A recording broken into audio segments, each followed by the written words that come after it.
Peter Credlin, live on Sky News Australia. Good evening. Welcome to the show as always. Now, we're 1 week out from the return of the federal parliament, but already things are heating up as more fallout today from the Prime Minister's decision last week to break his word. Here's what's coming up on Credlin. Well, they were warned that our aid money would end up in the hands of terrorists, but Penny Wong paid out millions anyway. And over the weekend, more credible reports of UN staff linked to Hamas terrorists, led by other Western governments, were finally suspended payments, but we're under pressure now to resume them. I'll explain just where your taxpayer dollars have been wasted tonight. Now, he may not like to tell the truth, but the PM loves to reward his mates. As former trade union leader, one-time Rudd government minister Greg Combet is announced as the new boss of our future fund. Experts fear this puts the fund on a shaky footing, given investments will now likely be dictated by green left orthodoxy and not what's in the best financial return. Plus, bad news for Chris Bowen's electric vehicle agenda, with both car dealers and automakers sounding alarm bells that bold EV targets are not attainable. We'll take a closer look on falling sales here and overseas with a motoring expert a little later in the show. And is it any wonder the Prime Minister received such a frosty reception at the tennis last night after breaking his promise on those tax cuts? I'll share new research tonight that exposes the sheer politics behind this decision.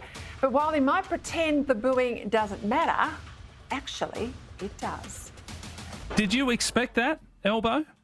It's a bit of tradition in Australian sport, isn't it? It is. I think it's a well-worn Australian tradition. When you lie to the Australian people, when you say your word is your bond, the Australian people are going to view that very dimly. A small focus group at the Australian Open last night, I suspect, on the broken promise and the lie that the Prime Minister had been making for the last week. But first, the wash-up from Australia Day on Friday. Now, as I drove out of Melbourne to spend the day down the coast with my mother, I ended up stuck in traffic as wave after wave of Australia-hating activists finished their 3-hour-long protest through the streets of the Melbourne CBD. Now, alongside their historically ignorant placards was a new chant that linked the Aboriginal activist cause with the anti-Semitism of the pro-Palestinian crowd. The parallels between what happened here and what happened in Palestine are absolute. Always was, always will be. From the river to the sea. Now, these two causes are now joined, so let's see this for what it is. Less about any truth and more about tearing down the institutions of this country to appease the increasingly militant hard left. And in a sign of how much this placard-waving hate hurts us, were the headlines the following day, when Melbourne businesses, restaurants and bars in particular, reported hundreds and hundreds of bookings lost as people stayed away from the city. Now, who can blame them? When cost of living makes going out to eat a special night out, who wants to spend good money being abused by activists? But all of this harms us economically and culturally. Many of the bookings were from overseas tourists in town for the Australian Open. You've got to wonder what they made of it all. The CBD under siege from people shouting obscenities about colonialism, and a tennis event that refused to even honour our National Day at all. As I headed over the Westgate Bridge and out of the city, though, things changed dramatically. And I was struck by the number of Australian flags I saw down in Geelong and there on the coast where my mum lives. Now, maybe these homes have always flown the flag on the 26th of January, but there seemed to me this year to be more flags around. A defiant rebuke against those who seem embarrassed about our country, perhaps. Whatever it was, it certainly started to lift my spirits. And so too did your many messages that came flooding in after I unearthed this wonderful patriotic advertisement from Ampol that went to air on television and in cinemas on Australia Day in 1968. Here in Australia we treasure love and liberty, our way of life.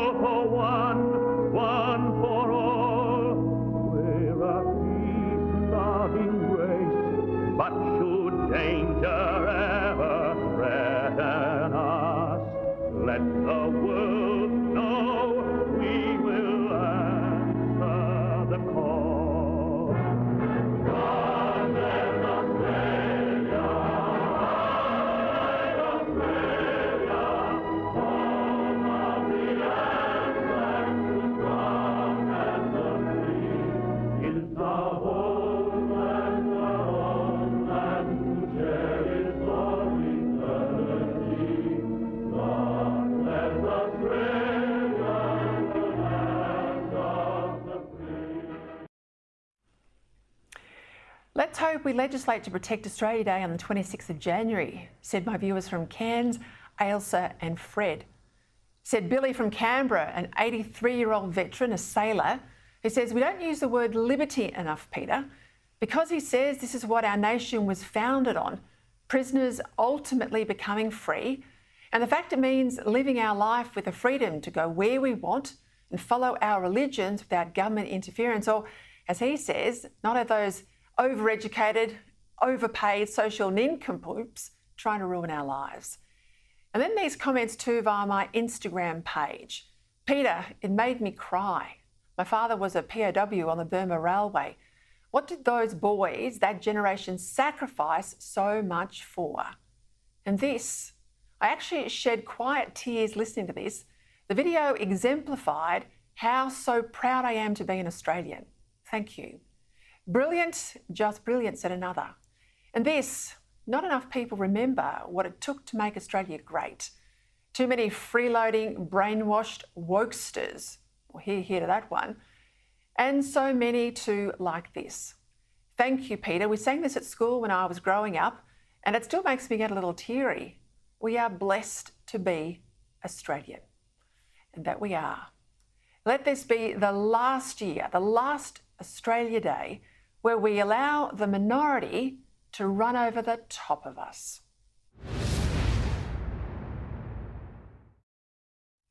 Now, something else I need you to know tonight, Labor is coming after negative gearing, and here is why. Today, there are reports that Labor backbench MPs are agitating internally for significant change to the policy on investment homes.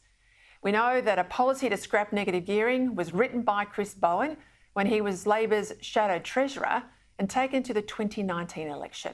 Now, it was a deeply unpopular policy and part of the reason why Bill Shorten lost that unlosable election. But looking at these reports today, Labor's push against negative gearing has not gone away. And what it proves to me, well, this is what says it all, isn't it? These deliberately shifty words today from current Treasurer Jim Chalmers. We're not contemplating or considering resurrecting the policies that we took to the 2019 election. Are you prepared to break other promises if there are better ways, or is this one and done? We're not contemplating other areas. Not contemplating, not considering, he says. Just like he and the Prime Minister told us over 100 times, they had no plans to dump the Stage 3 tax cuts until they did. Now, I'm sorry, but Labor's trust with the electorate is shot. This mob can't even lie straight in bed. And that's the real cost of last week's decision, not the budget hit on those tax cuts, but the hit to the government's credibility and the erosion of the Prime Minister's character. Now, is it any wonder that this was the reaction he got from the Centre Court crowd at the tennis last night? The Australian Prime Minister, the Honourable Anthony Albanese. The Deputy Victorian Premier, the Honourable Ben Carroll. Now, Anthony Albanese, like his good mate Kevin Rudd, he's got a glass jaw.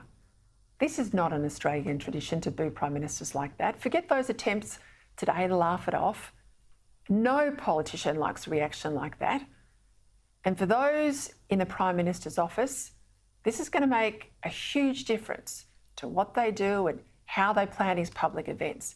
And for the Prime Minister, this is going to really play havoc with his confidence. And I have to say, the confidence of his marginal seat MPs in him.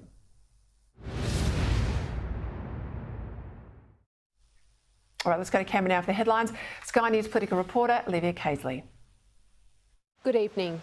all eyes are on the coalition to see whether they'll back Labor's Stage 3 tax cut changes. On the one hand, they could lose voters in outer suburbs they're targeting if they roll back any benefits for low and middle income earners. But if they stand firm, it could help them win over affluent seats, many of which they lost to Teals at the last election. I'm really trying to get a sense of, as a community independent, what do my community want me to do on this? Because it's fundamentally different to the choices that they had at the election. If the coalition does oppose, Labor will need the support of the Greens and at least 2 crossbenchers to pass the tax changes. Peter Dutton last week called on Anthony Albanese to hold an election on the issue. He'll face a referendum of sorts on March 2 at the Dunkley by-election. Nearly 90% of taxpayers in that electorate stand to benefit from Labor's shake-up. The coalition is hoping the optics of a broken promise cuts through with voters. The Honourable Anthony Albanese, the Deputy Victorian Premier, the Honourable Ben Carroll. I think a lot of rich people go to the tennis. Maybe it's because of those Stage 3 tax cuts. Well, everyone at the tennis who's the taxpayer last night will get a tax cut. This is a broken promise. The Prime Minister lied, and we've got to get back to what this actually is. This is about political expedience. It was about Dunkley. The Albanese government has named former Labor Minister Greg Combet as the new head of the Future Fund. Greg Combet is a person of extraordinary breadth and depth and character and experience. And he is the perfect appointment to take the Future Fund into the future. The fund is the nation's biggest financial asset, currently worth nearly $300 billion. A former climate change minister, Mr Combet, will replace retiring chairman and former treasurer Peter Costello. All right, lots to get through. Let's bring in my panel now. Sky News host and National Affairs editor at the Daily Telegraph, James Morrow, and our Sky News Canberra reporter, Cameron Redden. Gents, welcome. We'll start with that reception last night at the tennis. We've heard that grab. James, I've been around a long time in politics. That is not traditional. And I have to say too, let's not forget, the tennis is a pretty well-heeled crowd. They're not given to booing and carrying on. And, of course, we're in the very left-tilting state of Victoria. This will have rattled his team inside the office and the strategists. Absolutely rattled them. Were you surprised? Yeah, I was a little startled to see those clips this morning and that the booing was so fulsome and quite large. I think the booing was quite full-throated. The thing that I think you make the right point about here, Peter, too, is think about the crowd that's going to be there for the tennis finals. Those seats are $300, $1,000 or more. A lot of people in corporate boxes. These are not, working class battlers. These are not tradies who are going to lose out because their business is through their personal income and they're not going to get their Stage 3 tax cuts. These are people, I reckon that crowd would have been 70, 80% yes voters. They're the cultural left, the corporate left that we keep talking about on this program around Australia Day. I bet none of those people who were booing were having big Australia Day barbecues on Friday. This is real heartland stuff for Albo, who really wants to be in with these sort of people who he considers, for some reason, the cool kids of Australian society. I think that would have been a big blow to his ego. 100%, and we saw this, Cam, in the 2022 election campaign, when he had all those own goals, when he didn't understand the detail, he couldn't talk about official cash rates, he was all over the shop. He really curtailed the public exposure on events. Everything became very stage managed. Now, I think that's going to happen. We're right in the middle of a by-election campaign. We know the date's in March. He's going to be on the hustings most weeks. I think they're really going to shape now or reshape what he does, where he goes. He tries to pretend today, water off a duck's back. It's anything but, isn't it? Yeah, well, these are the real proving grounds for politicians, aren't they, Peter? When you're away from the podium, away from the focus groups and out there with the people, sometimes the advice can get pretty frank and pretty honest as well. You mentioned the marginal seat MPs a moment ago as well, some of the ones that might be nervous about the Prime Minister's ability to sell this and how much he's staked on this broken promise and being able to convince people that it was worth breaking. I can tell you that over the next few days, a number of Labor MPs away from Dunkley and Cook in other electorates around the country will be going out on door-knocking campaigns, talking to their constituents, yes, to try and sell the tax cuts or the changes, but also to get a bit more frank, upfront, honest advice. Sometimes get a pat on the back, maybe they're hoping for some more, but get some honest advice as well that's away from the opinion polling to gauge exactly how this message is going down in the community. Because as you know, it's the discussions around kitchen tables at the post office up the road about perception that can really shape how these by-elections and broadly elections go. And with a big sell job between now and the next budget and then the next election, there's going to be a lot of pressure, not just on the Prime Minister to make that message sold, but also to every MP, and particularly those 13 on margins of under 5% that are Labor MPs.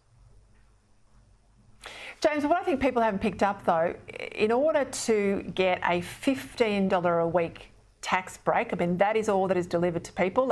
A Vanstone infamously called something like that a milkshake and a hamburger. Here we are, $15 per person per week. Not a lot of money when you think of how much your rates have gone up, how much your power bill's gone up, and what it costs you to fill up your car. But add all of that up, the cost is the Prime Minister's integrity. They have junked the Prime Minister's integrity. Now, once you lose that, very hard to get that back. Question for the marginals, was that worth it? Are you going to get the payoff from the $15 a week in terms of voter support for junking your boss's integrity?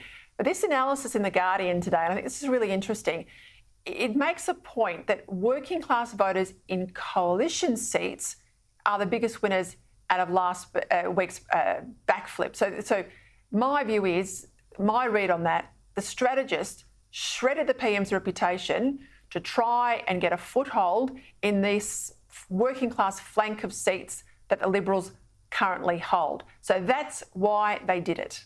That's why they did it.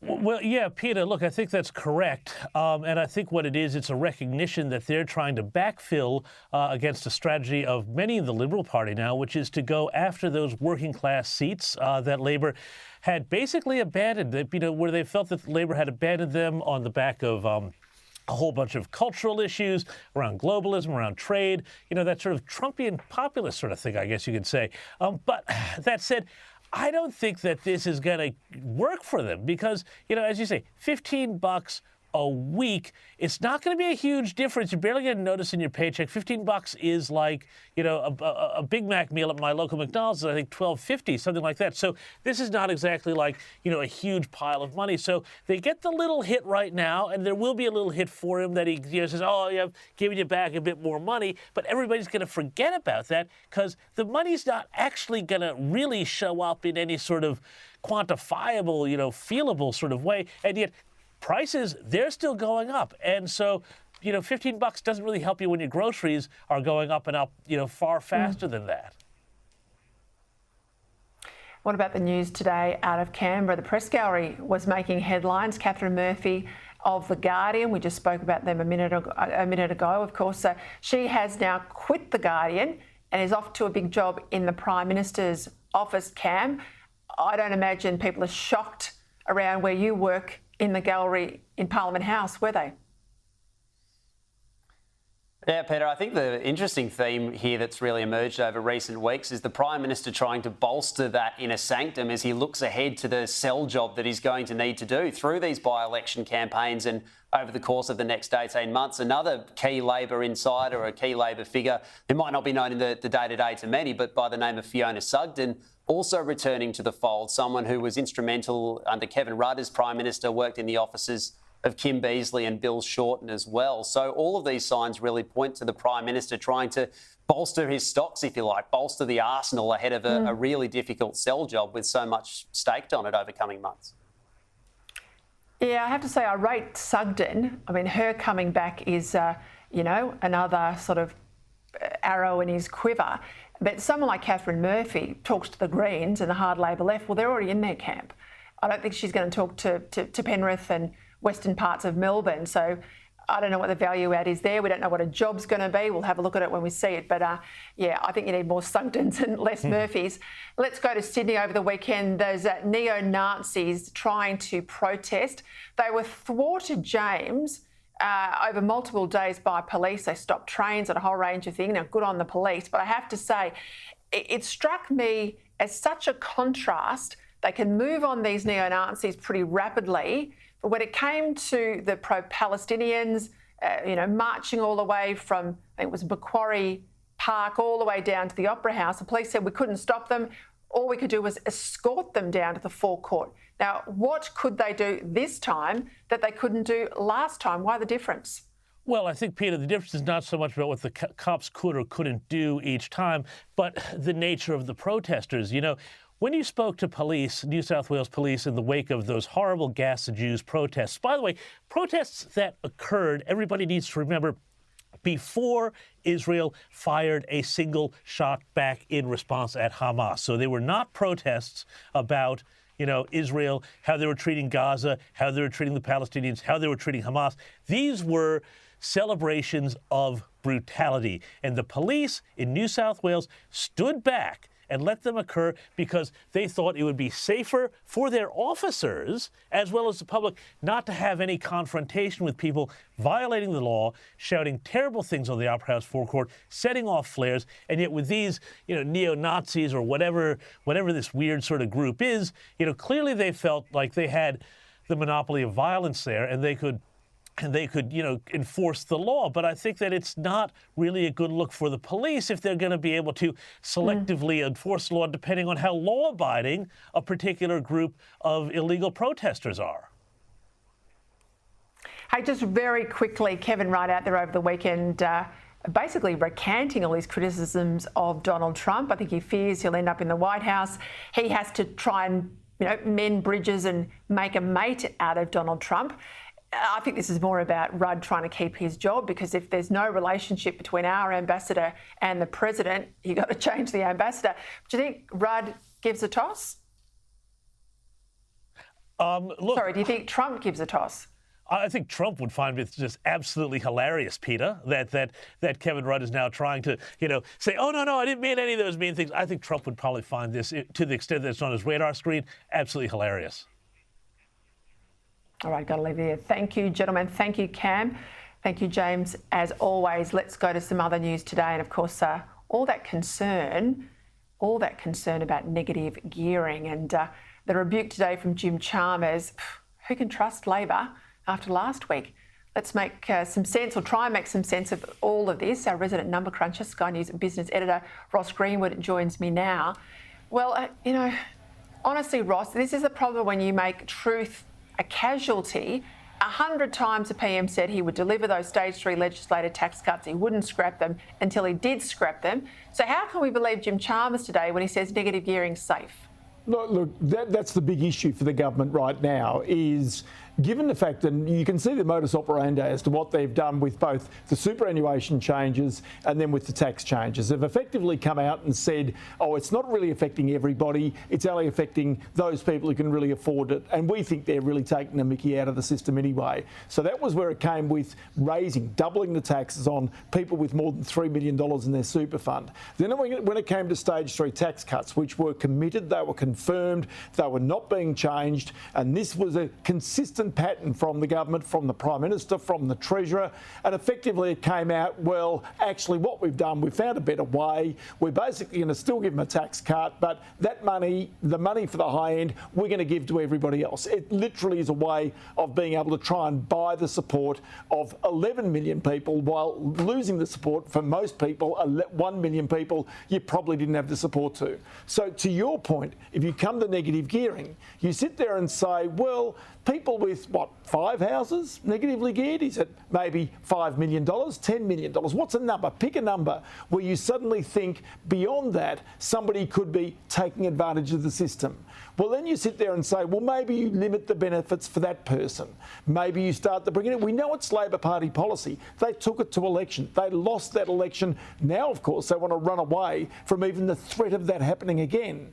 But do bear in mind, this is also a government that said it wants to build 1.5 million homes over the next 5 years or so. And to do that, they need every incentive on the table to be able to get those homes built. And that includes not giving a disincentive for investors in particular to walk away. Because if they do, they will not hit that target. Rents will be higher for ordinary Australians, and so too will the price of properties. So getting your kids into a home in the future will be even more difficult if they do contemplate any change here for some social justice reason. All right, we will watch this one closely. What did you make of the announcement today that former Labor Climate Change Minister, Union heavyweight Greg Combet, is going to be the new boss of the $200 billion future fund? Jim Chalmers says, yes, it's independent, yes, it's got commercial objectives, but we know that the pressure from the unions on industry super to fund and invest in a whole lot of green claptrap is very, very strong, all the gender rules and diversity rules and everything else. My fear is that the Future Fund will head the same way under Combet. Well, just consider right now that industry super funds in Australia, which are broadly union dominated. Now, under those circumstances, Australia has more than $3 trillion, $3.3 trillion in superannuation right now. It's dominated by industry superannuation funds. It came about as part of, sort of enterprise bargaining agreements.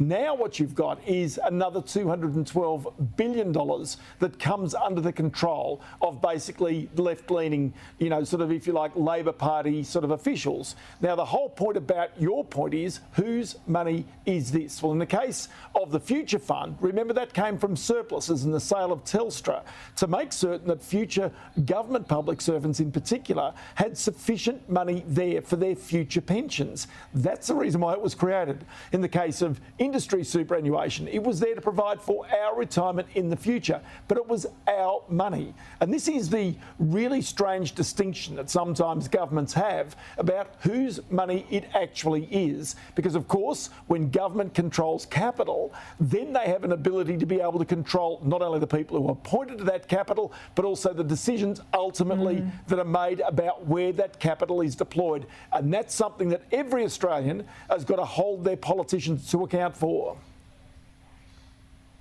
And let's not forget, Ross, we saw this in The Voice. When you've got industry super funds who hold a big block of stock inside a public company, they can dictate to that company, the Woolies or the Coles or whomever it might be, look, we want to see you do more on The Voice. It wouldn't be a bad idea to donate to The Voice. I fear the same thing's going to happen because Combet is a warrior. It's not just a former Labor minister. He is a warrior in this job, in the Future Fund. I think that the priorities, investment priorities, they're going to change. We'll watch it closely there as well. Gosh, we've got a work cut out for us. Sorry, Ross, you were about to say? I was going to say, but also consider the number of former Labor Party heavyweights, one of which is the former Treasurer Wayne Swan, who are now the chairs or running some of our biggest industry super funds. So as I say, when you control the public service, when you start to appoint the judiciary, when you have control of the capital through the superannuation funds, guess what? You've got a pretty significant hold over our economy and the way in which money will be deployed in the future for whatever means that you want it to. But that's the point at which that whole question comes back to every Australian as to whose money is it? Is it the government's? Is this actually some sort of, sort of socialised system? Or is it indeed our free will? As we were always told, it's your money, you're going to accumulate it because that's what you're going to live the rest of your days in once you've retired. Our money, but they want their paws on it, Ross, that's for sure. Thank you for your time. Got to go. Right after the break. A win for common sense with a freeze on funding to a UN organisation whose staff have alleged links to Hamas. But the question is, how long is this going to hold, this freeze? And why did it take so long to get it in the first place? Plus, Chris Bowen, he really wants those electric cars in our driveways, but most of us, we don't want them. More on that after the break. Welcome back. Still to come, despite all the subsidies propping up electric vehicles, the reality is the auto industry itself is going cold on talk of an EV revolution. More on that in a moment. But first, to that pause on funding from Australian taxpayers to the UN Agency for Palestinian Refugees, often referred to as UNRWA. Now, the pause is a good one, bringing us into line with other Western nations, given legitimate concerns that UNRWA staff have credible links to the October 7 terror attacks. But these concerns aren't new. In fact, it's not just the Israelis that for years have been sounding the alarm about this organisation. Labor's ignored those concerns, but me and many others in the media and Jewish organisations have called out UNRWA. This was why I was so critical of that extra funding we saw from Penny Wong when she visited the Middle East just 2 weeks ago. Joining me now to discuss this, President of the Australian Jewish Association, David Adler. Well, I'm not wrong there, David, am I? I mean, you and I have both brought up the risks with UNRWA funding. Jewish organisations have done that for many years. And the Australian newspaper reports that back in December, Jewish groups and business leaders personally warned the Albanese government not to commit to extra funding, but they did. Indeed. And you're right, Peter. We have been warning about it in published materials since 2018. I went to Israel, I visited some of the experts, gathered the evidence, came back to Australia, the questions in Senate estimates committees, and no person who is, can feign ignorance on this. There is overwhelming evidence of Hamas being integrated with UNRWA in all sorts of ways. UNRWA has been a huge problem, and it is shameful that the warnings, that the evidence has been ignored for so long. Disturbingly, I read comments from the head of the UN, Antonio Guterres, even while this pause is on, even though we know the reason, these credible links with terrorism, that's the reason for the pause. He's already calling for the West to drop the pause, to reinstate the funding. So how long do you think it'll be before Labor and the Labor left force the Prime Minister to back down and put this money back into play? Look, that's anyone's guess, frankly. But one thing for sure, the so-called pause should be permanent. UNRWA is toxic. It is in effect, and it needs to be called clearly, it is a terrorist's factory. While Hamas and Palestinian Islamic Jihad are engaged in terrorism, in killing, they obviously lose a number of people. They need a constant flow of youth willing to join their terrorist ranks. I can tell you that in the education run by UNRWA, there is a teachers' management committee of 11 people. 11 of those are Hamas members. Hamas also controls the religious education in UNRWA schools. The textbooks are full of incitement. And frankly, there is no place for UNRWA in the Gaza going forwards if we want peace.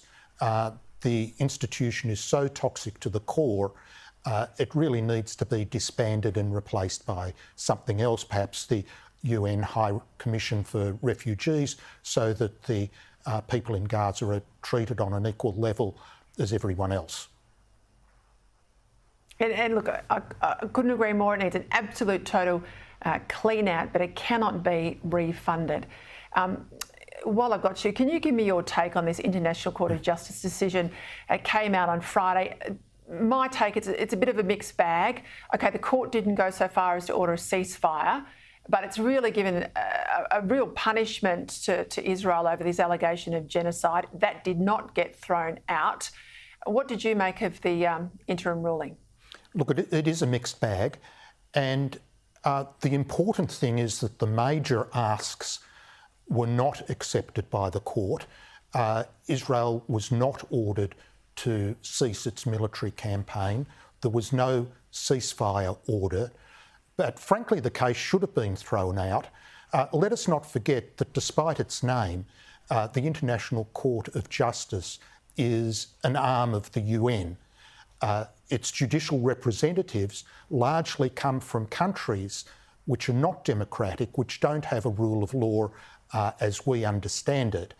And the Hamas, of course, has a genocidal charter. South Africa, which brought the case, arguably is now conducting genocide against the white South African farmers, while Israel is doing its utmost to minimise civilian deaths. The only party to the proceedings which is not motivated by genocide is actually Israel, the party that's been charged. It's perverse. That's an eloquent reminder of the facts there, David Adler. Thank you for your time. Oh, well, some bad news in recent days for all those green zealots intent on forcing us to go electric. With sales of electric vehicles dropping significantly and dealers now calling for a pause on all the EV targets because they say They're simply not achievable. Now take the Biden administration, which has set itself a goal of 2/3 of all cars being sold in the US by 2032. They want them electric. Dealerships say we need a serious rethink. We've got unsold EVs sitting dormant. We can't get rid of them, they say. In fact, just last week, 5,000 dealers sent a letter to the Biden administration urging the president, and I quote, that you put a pause on electric vehicle mandates. You wait for the battery supply chain to develop outside the control of China, that you wait for the charging infrastructure to support a significant increase in EV sales, and wait for the American consumer to make the choice to buy an electric vehicle or not. Even the chairman of Toyota, the world's largest automaker, said in an employee Q&A session that battery-operated electric cars will only account for 30% of the market, they said, at most. The chairman even said that engine cars will remain and that the market should be determined by customers, not regulations. So while the rest of the world's dealing with the reality of EVs, our minister here, Chris Bowen, is still a zealot. For more on this, I'm joined now by senior motoring journalist Paul Gover. Paul, you follow this stuff very, very closely. Is it fair to say that there's a gap between political expectation and consumer reality here? No, there isn't a gap. There's a whole world of difference between what the political side of things is and the reality. And it's the reality with the car makers, but it's also the reality in showrooms. And it's happening around the world now. A lot of early adopters jumped in with electric cars, and now the heat's coming out in Europe, the heat's coming out in America. Australia hasn't even got started yet. We're still on the back burner. What did you make of the admission from Toyota? I mean, they're pretty bullish in the past, but this is their chairman saying they don't think they'll get beyond 30% of market share. Well, Toyota, of all the brands, has a multi-stream approach to this. They've been looking at conventional combustion engines. They're very, very big globally on hybrids, and they've put a lot of effort into hybrids. They're looking at hydrogen power, and they're also looking at electrification. Now, if you look at Akio Toyoda, it admits he's a car guy. He admits that he's got 5 million people working for him around the world, and they want to keep making the technology that they know. But you've only got to look at the showroom results in Australia. Last year, everybody in the EV side will tell you how demand was rampant and huge percentage increase. Still only 7.8% of the total sales in Australia were battery electric vehicles. Even in the big, I mean, everybody talks about Norway, which is the outlier for the whole thing. Norway is the exception, not the rule. Even in the USA and a lot of European countries, they're barely into double digits on electrification. The boss of Porsche last week said he thinks that the EU is going to wind back on their mandate banning the sale of combustion engines in 2035. He thinks it's going to be wound back because the demand just isn't there. And I think put Norway to one side. I mean, if you want to have a discussion about EV take-up, you've got to discuss Australia with countries of comparable geography. I mean, Norway's like comparing us and Tasmania and Norway. That's fine, but not mainland Australia. Yeah. What are people saying is the impediment to going electric? What is the reason why consumers don't want electric? Okay. Interestingly, it's the same in Australia from day one, same 3 impediments that they're now talking about in Europe that softened demand over there, and it's softened in the USA. The first one is they cost too much. To get in a battery electric car that'll do the same job as a combustion car, in some cases you're talking nearly double the price.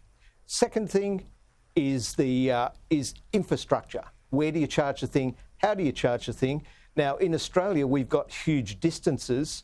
And in fact, a colleague of mine, a guy called Albanese last week, drove from Sydney to Brisbane.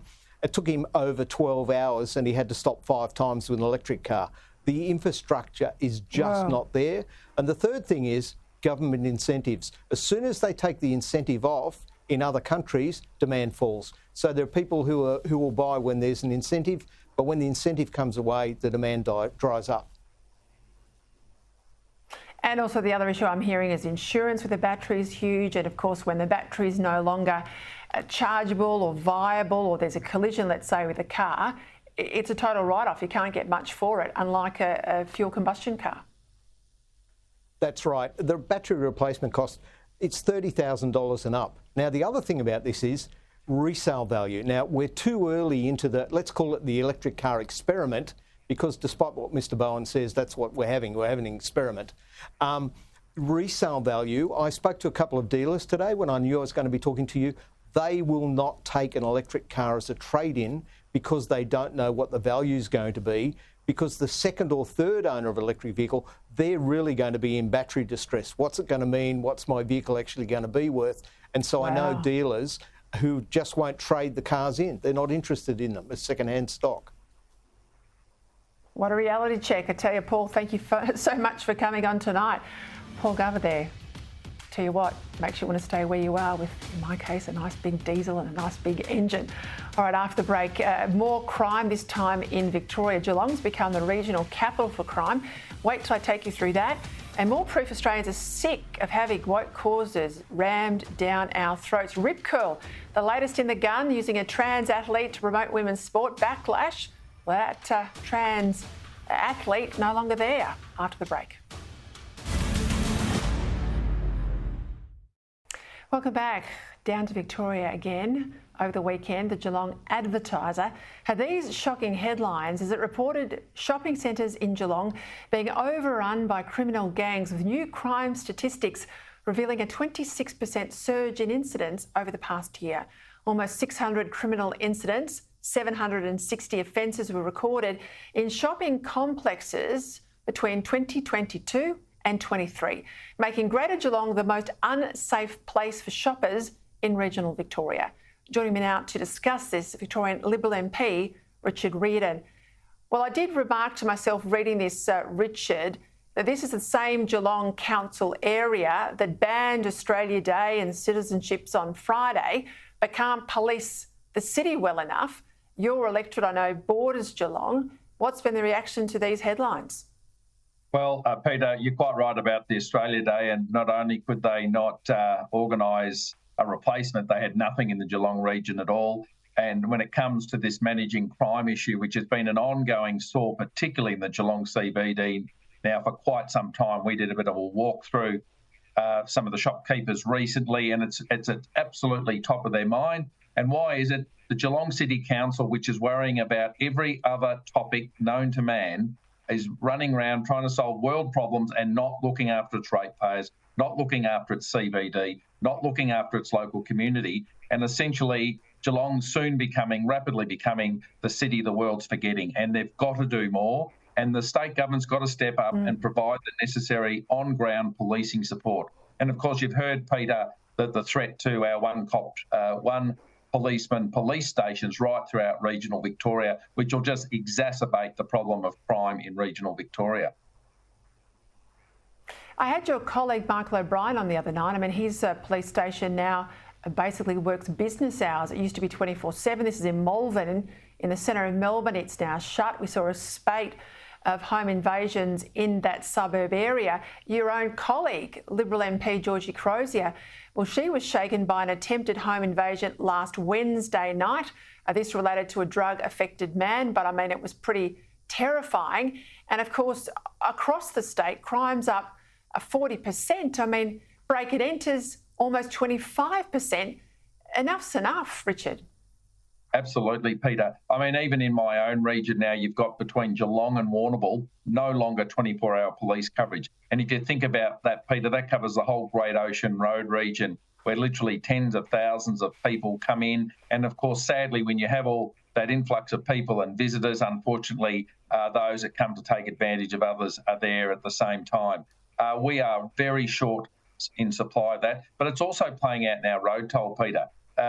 Reports out this week, the highest death rate on our roads in 16 years in the last half of the year. And that can clearly be put down. There's just not a police presence. So people are feeling unsafe when they go shopping. They're feeling unsafe, as my colleague Georgie did, in their own homes. And of course, they're feeling unsafe on the roads. And that's simply because the government is not keeping up with the population growth. And most importantly, it's not working well enough with police resources to bring the new trainees on to help with the natural replacement that you have to do. And instead, they're expecting the communities to do without protection, and it's simply not good enough.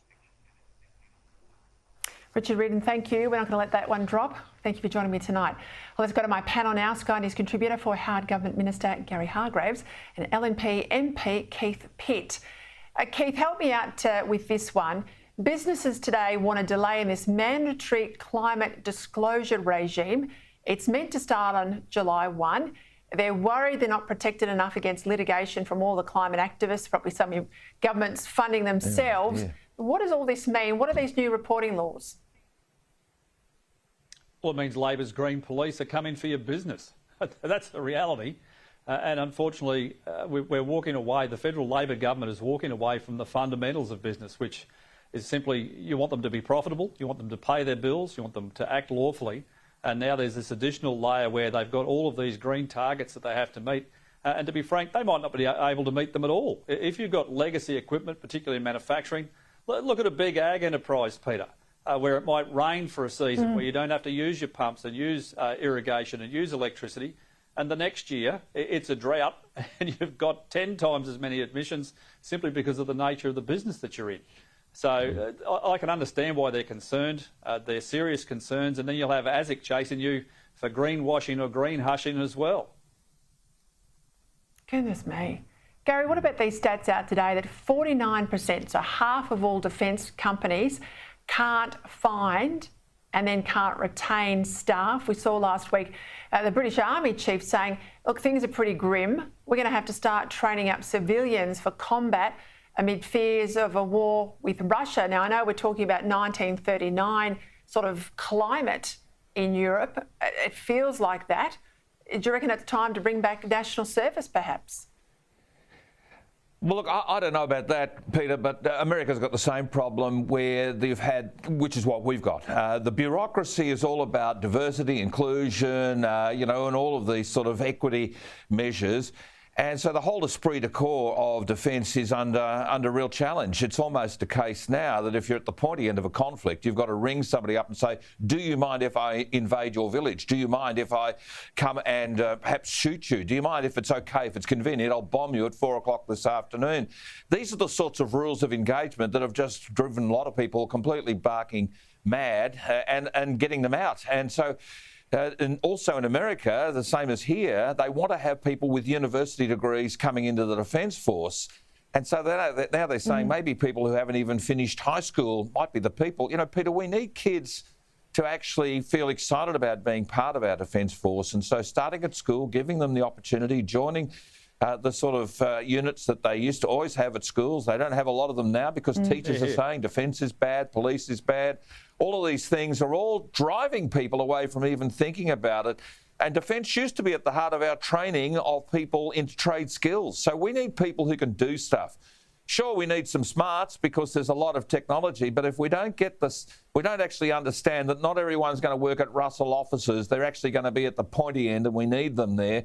We've got to actually encourage those sorts of people into the Defence Force and feel confident that the senior leadership's there. But I'm not convinced from the head of the Defence Force down that that's the message that's being given out. So conscription, what, you're going to force them to come and join? What is more about diversity, equity, inclusion than it is about defence? National service is not conscription. National service is not conscription. Well, national service, either way, people are not going to be excited about it unless there's a reason to be there, Peter. And right now, the leaders of defence aren't giving that reason. Why don't we have a GI Bill, mate? Why don't we have the GI Bill that they have in the United States where if you go and sign up for 4 years, we'll then pay as taxpayers your higher education or your trade, right? You give 4 years to your country, your country will make you a plumber, will make you a uni student, whatever.